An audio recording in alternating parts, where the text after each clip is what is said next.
يا إخوتي ماذا نقول؟ أم حزننا جلب البكاء لصحبة أهل المحبة والإخاء عاشوا على هدي النبي يرجون رحمن السماء. يا إخوتي ماذا نقول؟ أم حزننا جلب البكاء لصحبة أهل المحبة والإخاء عاشوا على هدي النبي يرجون رحمن السماء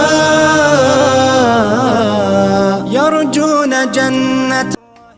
Вот нам Айнур как красивую печку сделал. Мы его попросили, в инстаграме его нашли.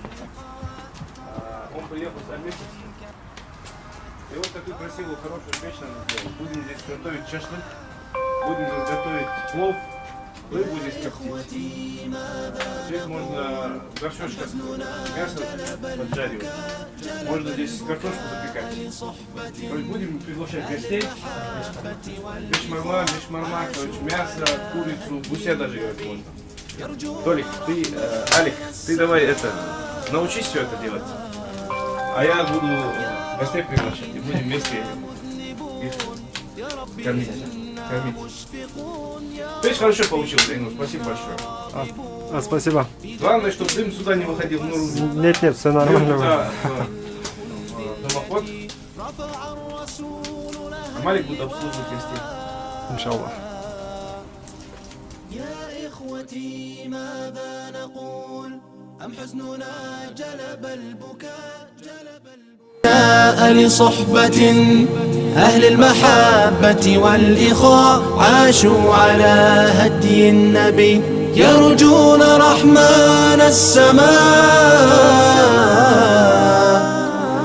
ترى وجوها ناظرات فوق المنابر في السماء فإذا سألت فإنهم قوم لباسهم الوفاء يدعون في الليل البهيم يا ربنا اقبل ذا الدعاء.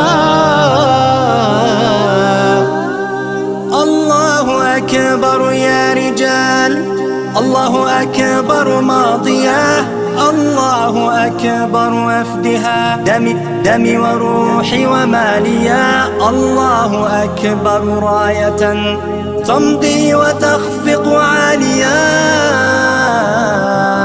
يا إخوتي ماذا نقول؟ أم حزننا جلب البكاء لصحبة أهل المحبة والإخاء عاشوا على هدي النبي يرجون رحمن السماء. يا إخوتي ماذا نقول؟ أم حزننا جلب البكاء لصحبة أهل المحبة والإخاء عاشوا على هدي النبي يرجون رحمن السماء.